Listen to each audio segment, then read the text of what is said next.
ये आगे पीछे होता है ना, जैसे ये अगर वायर खींच गया तो ये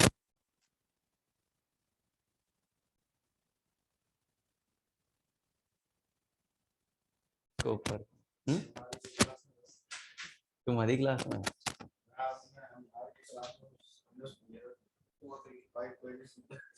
अच्छा।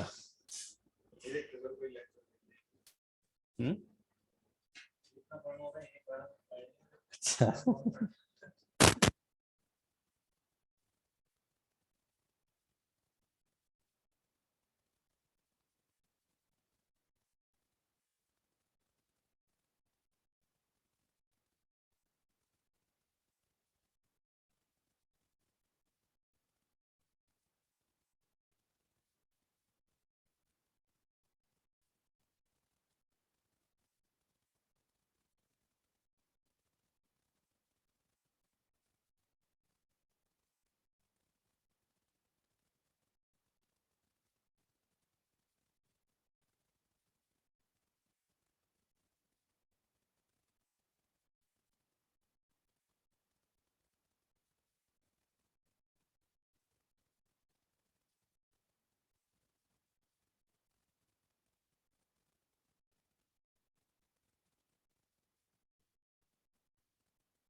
या चलो इसको भी तुम एक स्टेप और बढ़ा ही दूंगा मैं।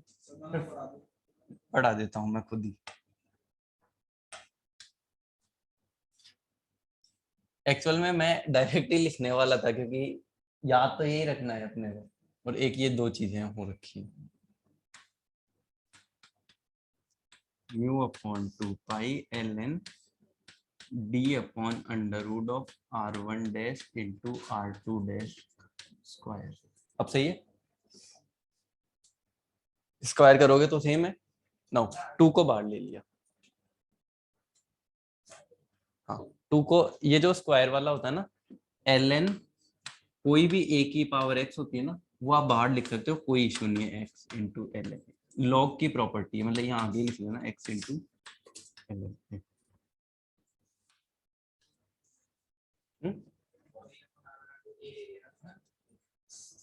ए कौन सा? ये रहा ए, तो यहाँ ये पूरा वाला हो गया, ये एक्स ये 2 वाला हो गया।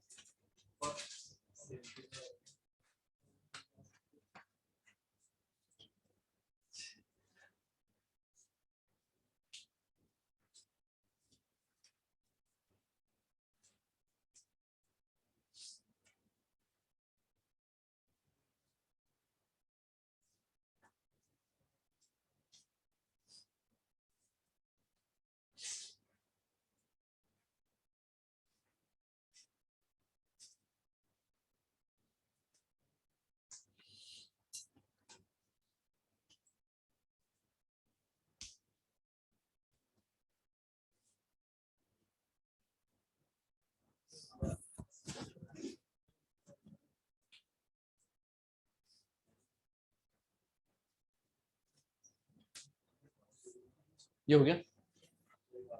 नो, तो दोनों कंडक्टर में सेम आएगा या अलग अलग आएगा इंडक्टेंस?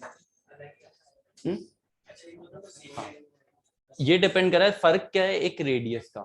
अगर रेडियस दोनों की सेम है तो दो कंडक्टर के अंदर सेम इंडक्टेंस आने वाला है। और इंडक्टेंस म्यू अपॉन 2 पाई, एक में आएगा ln d upon r1 dash और इसमें भी म्यू अपॉन 2 पाई ln d upon r2 dash, और l टोटल इन दोनों का सम है ये, ठीक है। सम है तो ऑब्वियस सी बात है इसका जो नीचे वाला 2 है वो गायब होना ही है, mu upon pi into ln d upon under root r1 dash into r2 dash. r1 और r2 की वैल्यूज पता है, मतलब वही 0.7 r1 डैश जहां आता है 0.7788 r1 और r2 डैश है तो 0.7788 r2। नाउ अब तीन कंडक्टर अगर हम लेंगे तो तीनों कंडक्टर का भी सेम आएगा या अलग आएगा?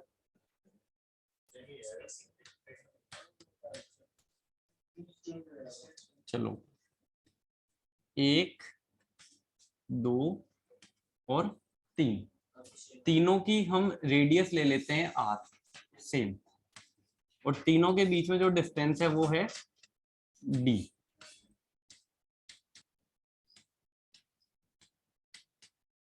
ये क्लियर है? ये वाला आपका A हो गया, एक B है, ये C कंडक्टर है। तीन कंडक्टर है, तीनों को आपने सेम स्पेस पे पुट किया है तो तीनों के अंदर इंडक्टेंस की वैल्यू सेम, क्योंकि जैसे मान लो पहले वाले का फॉर्मूला क्या बनता है, म्यू नॉट म्यू अपॉन 2 पाई into ln d upon r dash, ये बन रहा है म्यू अपॉन 2 पाई ln d upon r dash बन रहा है। नाउ दूसरे का भी इतना ही आएगा, तीसरे का भी इतना ही आएगा। ये क्लियर है? इसको बोलते हैं इक्विलेटरल स्पेसिंग। Equilateral spacing. देखो इंडक्टेंस के आने की वजह से होता क्या है, इंडक्टेंस जहां आता है मतलब एक तरीके से रेजिस्टेंस आ रहा है उसी तरीके से इंडक्टेंस भी आ रहा है। पैरामीटर है तो पैरामीटर इतना इतना आ रहा है, तीनों के अंदर सेम आ रहा है। अगर अलग अलग इंडक्टेंस आता है तो तीनों कंडक्टर में अलग अलग इफेक्ट होता है, अगर तीनों में सेम इंडक्टेंस है तो सेम इफेक्ट होगा। मतलब ऐसा नहीं जैसे मान लो कि कोई अनबैलेंस की कंडीशन है वो भी एक तरीके से बैलेंस लगने लगती है। जैसे डांस का कोऑर्डिनेशन है, डांस अगर कोई एक बंदा गलत कर रहा है बाकी दो सही कर रहे हैं तो थोड़ा अजीब लगेगा, लेकिन मान लो तीनों एक साथ ही गलत कर रहे हैं, मतलब स्टेप सेम चल रही है जो भी चल रहा है उनका, तो लोगों को ये लगता है हाँ सही जा रहा है, वो वाला केस है। तो तीनों का अगर सेम आता है तो इफेक्ट सब में सेम सेम सा रहने वाला है, ठीक है। ये तो हो गया इक्विलेटरल स्पेसिंग। ट्रांसमिशन लाइन जो हमारी बाहर होती है क्या वो ऐसे प्लेस होती है? ट्रांसमिशन लाइन ऐसे थोड़ी प्लेस होती है। अगर तीन वायर जो जाते हैं वो तो एक दो, क्या उनके तीनों के बीच में डिस्टेंस सेम होती है अलग अलग होती है? जैसे इसके बीच में अगर दो है, 2 मीटर 2 सेंटीमीटर मतलब 20 सेंटीमीटर मान लो, इसके बीच में 20 आएगी, ठीक है। लेकिन इस वाले और इस वाले के बीच में 40 तो अलग होगी ना, यहाँ तो सेम होती नहीं। तो अगर आपने ऐसे पुट किया तो आपको सेम मिलने वाला है। इसका एक बार अभी देखते हैं, इसको नोट कर लो, इक्विलेटरल स्पेसिंग। पहले हेडिंग डालना 3 फेज, उसमें नंबर 1 ये करना, मतलब सॉरी 3, हाँ 3 फेज कर लो। 3 फेजेस, 3 फेज ही तो बोलेंगे इसको, आर बाई बी बोलो। उसमें आपको ए पार्ट ले लो, equilateral spacing. Equilateral spacing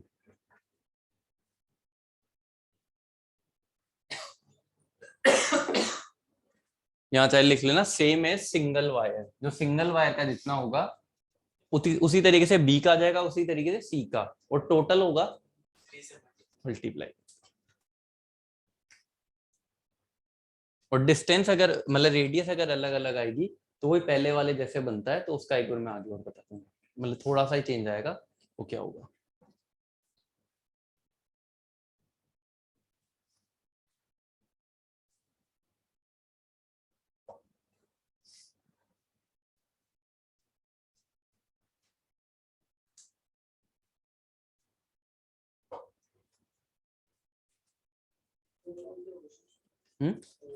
overall 3 से गुना हो जाएगा, मतलब सेम है ना, बी और सी का सेम है, रेडियस तो मैंने सेम ही ली है। अगर रेडियस तुम अलग अलग लोगे तो उसका केस क्या है, एक बार आगे हम डिस्कस कर लेंगे। देख रेड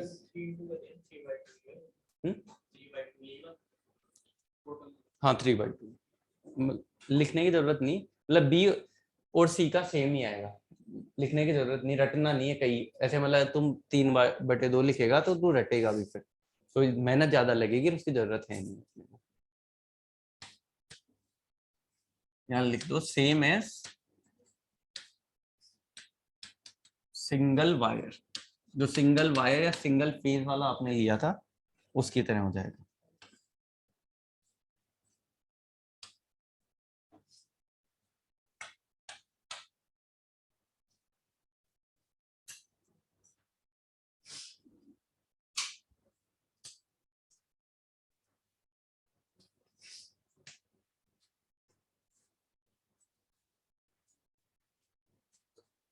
ये हो गया,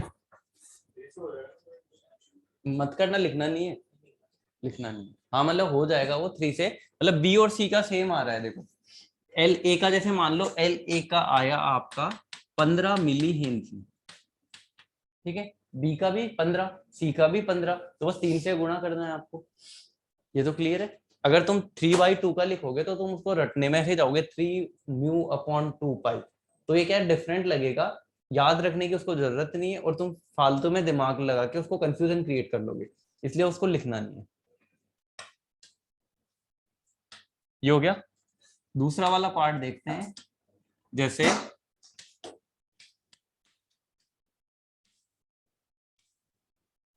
ये आपकी एक्चुअल में ट्रांसमिशन लाइन ऐसे जाती है, ठीक है, 3 वायर आपके जा रहे हैं, इनके बीच में जैसे ए बी और सी, यहां से लेकर यहां तक की डिस्टेंस है डी ए बी, यहां से लेकर यहां तक की डिस्टेंस है डी बी सी, और यहां से लेकर यहां तक की सी ए या ए सी कर लो, यही है।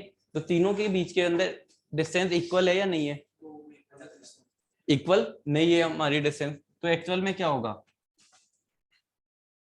डिस्टेंस अगर अलग अलग है तो इंडक्टेंस आपका अलग अलग आने वाला है। ए वायर का अलग आएगा, बी वायर का अलग आएगा, सी वायर का अलग आएगा। जैसे एज्यूम कर लेते हैं, इसका आ रहा है आपका 15 मिली हेनरी, इसका आ रहा है आपका 10 मिली हेनरी, और इसका आ रहा है आपका 7 मिली हेनरी। वैल्यू पे मत जाना कि कम क्यों हो रहा है, जो मर्जी आप ले लो, बस तीनों का क्या है, अलग अलग आने वाला है, क्योंकि डिस्टेंस तीनों के बीच में अलग अलग है। तो इससे प्रॉब्लम क्या आएगी, अलग अलग आ रहा है।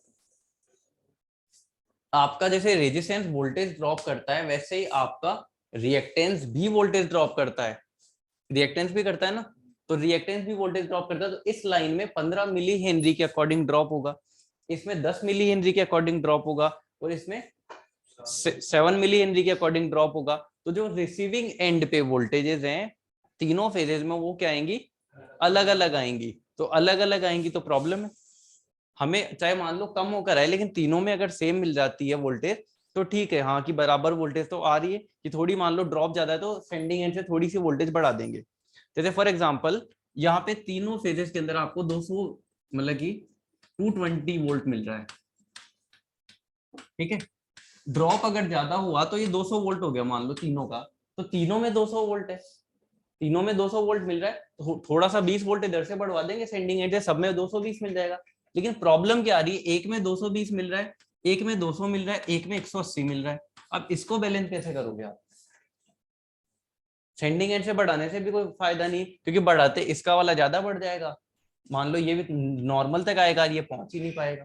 तो एक ओवर वोल्टेज पे चलेगा, एक नॉर्मल पे चलेगा, एक अंडर वोल्टेज पे चलेगा, तो प्रॉब्लम है। तो इंडक्टेंस आपका क्या होना चाहिए, पूरी लाइन में सेम होना चाहिए। तो इसको कैसे डन करोगे, एक्चुअल में एक आपके पास दो रास्ते हैं। पहला रास्ता तो ये कि तीनों को क्या कर दो, सेम डिस्टेंस पे प्लेस कर दो। तो वो आसान है या नहीं, होने में आसान है भी, और थोड़ी सी कॉस्टिंग भी बढ़ती है। फॉर एग्जाम्पल आप हर जगह पे आपको क्या करना रहेगा, जैसे ये पोल है, एक वायर आप यहाँ से सेंड करोगे, और एक आर्म आपको यहाँ भी लगानी पड़ेगी, एक वायर आप यहाँ से जाएगा, एक यहाँ से, ऐसा कुछ करना पड़ेगा, मतलब अरेंजमेंट, ताकि तीनों के बीच में जैसे डिस्टेंस 3D के अंदर ऐसे एज्यूम करो, ये इस हिसाब से ऐसे प्लेस करना पड़ेगा, कॉस्टिंग भी बढ़ेगी। तो उससे कोई दूसरा उपाय है, कोई दूसरा सॉल्यूशन?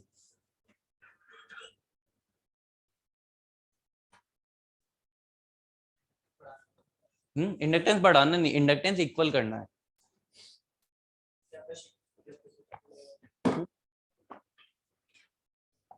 एक सेकेंड,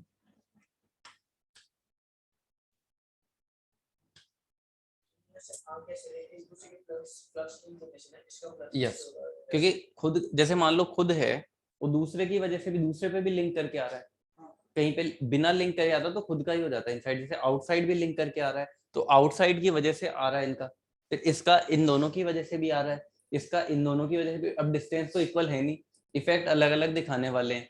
रेडियस तो चलो आपने सेम ले ली, लेकिन डिस्टेंस अलग लेने से इंडक्टेंस अलग अलग आएगा, तो इंडक्टेंस अलग अलग आ रहा है।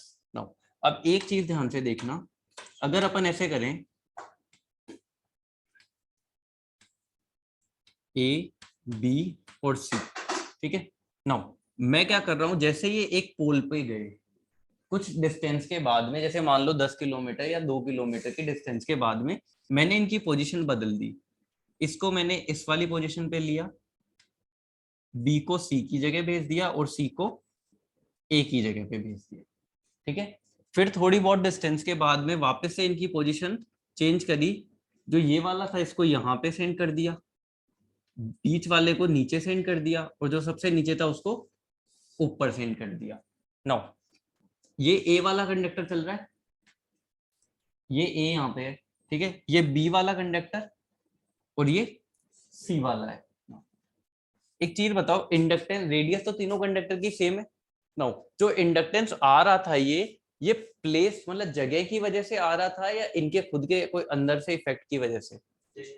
जगह की वजह से, क्योंकि अगर आपने उसी सेम कंडक्टर को इस पोजीशन पे प्लेस किया तो 10 मिली हेनरी आएगा, उसी कंडक्टर को यहाँ प्लेस किया तो 7 मिली हेनरी आएगा। तो जब ये ए वाला कंडक्टर यहाँ प्लेस रहेगा, इस पे कितना आएगा? 15 मिली हेनरी, इस पे कितना आएगा? 10 मिली हेनरी, और इस पे 7 मिली हेनरी। ये क्लियर? नाउ जब आपने बी कंडक्टर को इस वाली पोजीशन पे रखा तो इसमें क्या 10 ही आएगा या कुछ चेंज होगा?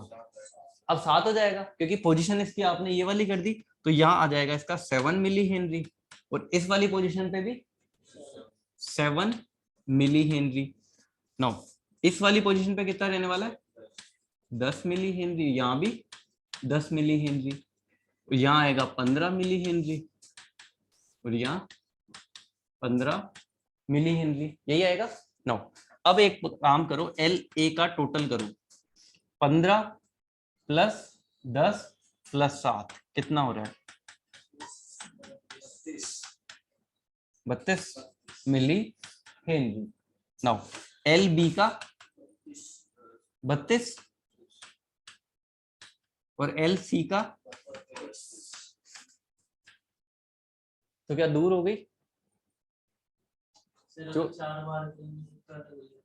तो एक और कर ले भाई, मतलब वापस और आगे तक ही तो जाना है, मतलब ऐसा मत सोच 3 बार ही करते हैं, ये काफी बार करते हैं, मतलब एक बार ही नहीं।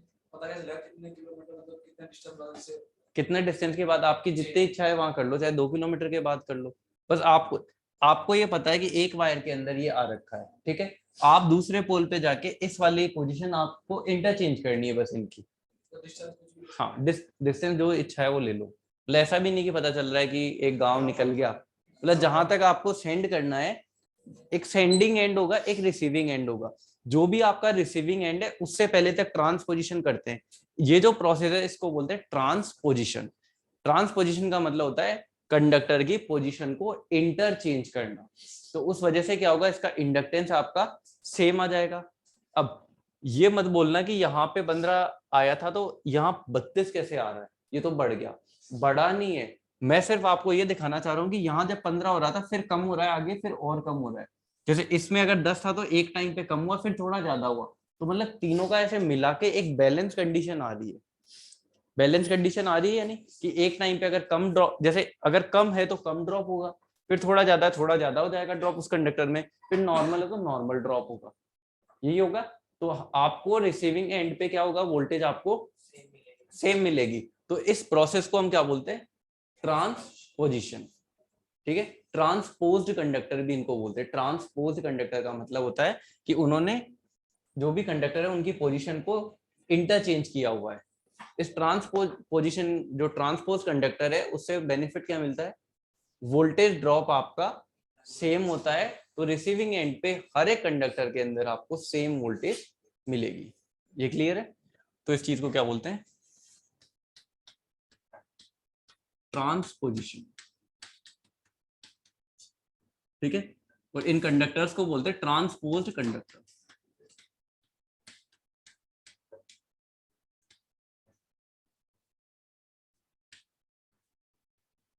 Transposed conductor.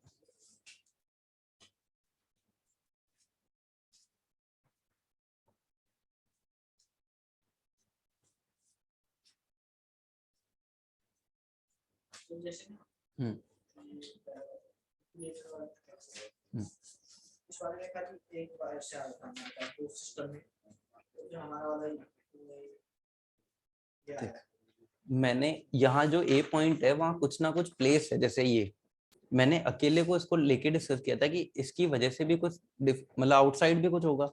तो आउटसाइड वाला और इनसाइड का अलग अलग लिखा था कि इनसाइड का खुद तो ये इतना करेगा, लेकिन जो आउटसाइड होगा उसकी वजह से जो होगा वो होगा mu I upon 2 pi L N D upon R. फिर जो टोटल किया हमने ये आ गया आर डैश।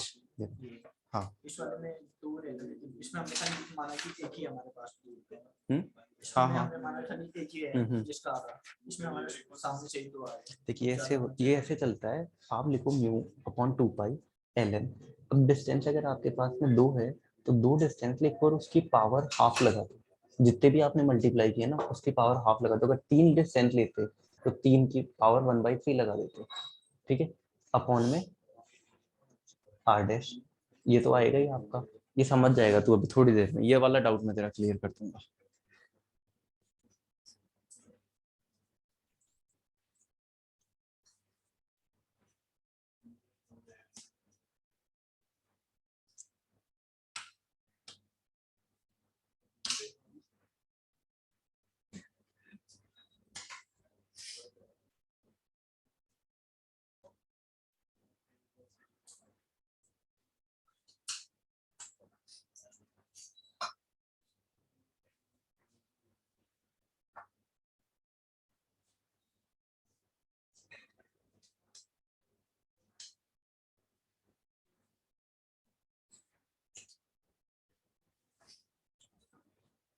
इसमें थोड़ा सा लिख लो एक आध पॉइंट। ये अनट्रांसपोज्ड लाइन है, ये ट्रांसपोज्ड लाइन है। ये वाली कौन सी है?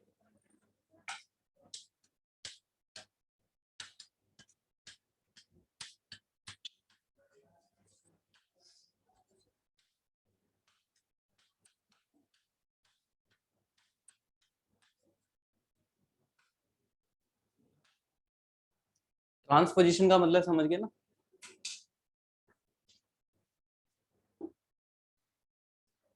क्वेश्चन आएगा ट्रांसपोजिशन क्यों करते हैं। एक तो वोल्टेज आपको रिसीविंग एंड, ये होता है जो सेंडिंग एंड होता है जहां से वोल्टेज आ रही होती है, जहां रिसीव हो रही होती है उसको रिसीविंग एंड बोलते हैं। मतलब एक तो वोल्टेज सेम मिलता है, और जो ये प्रोसेस जो करता है वो करता है तीनों के तीनों कंडक्टर्स में क्या करता है, सेम इंडक्टेंस प्रोवाइड मतलब क्रिएट हो जाता है।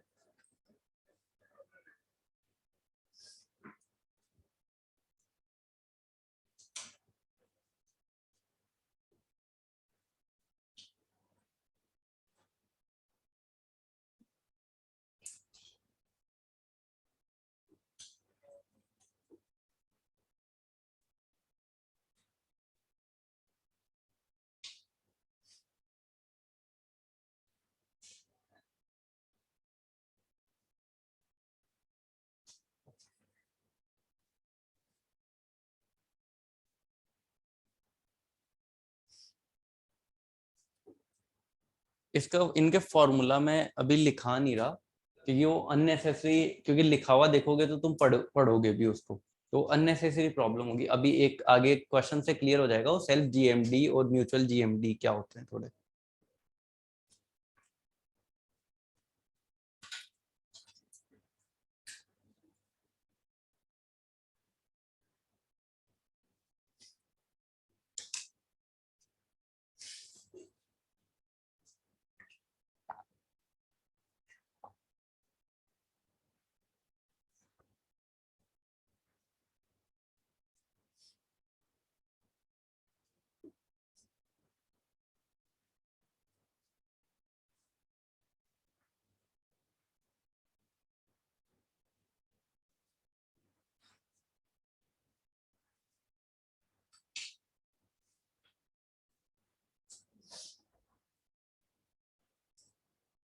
इसमें लिखो if inductance is different in each wire, if inductance is different in each wire, if inductance is different in each wire, then receiving end voltage is different, then receiving end voltage is different. ठीक है, to resolve next point, class है क्या? 2 minute, तो class है ना? 2 minute. To resolve this problem, transposition is done. Transposition is done. To resolve this problem, transposition is done. ये clear है? Formula मैं अभी लिखा नहीं रहा हूं कि इसकी वजह से हो जाता है, वो आगे आपको एक बार क्लियर हो जाएगा. अभी म्यूचुअल जीएमडी और सेल्फ जीएमडी जो आएंगे उसका एक का निकाल लेंगे. ठीक है, क्वेश्चन आता है, ये याद रख लेना कि आपसे वो नॉर्मल वैसे जो पूछेगा ना, जो फॉर्मूला में आप दो चीजें देख रहे होगे अभी, म्यू अपॉन 2 पाई ln d upon r dash, वो इसके बारे में पूछेगा और एक इसके बारे में पूछेगा. हो सकता है पूरी चीज नहीं पूछे, लेकिन इन दोनों के बारे. फॉर्मूला लिखना नहीं है, कोई फॉर्मूला थोड़ी लिख रहा है. हाँ, फॉर्मूला वगैरह कुछ नहीं लिखना है. ठीक है, अभी देखते हैं, अभी उसमें चल रहा है यार.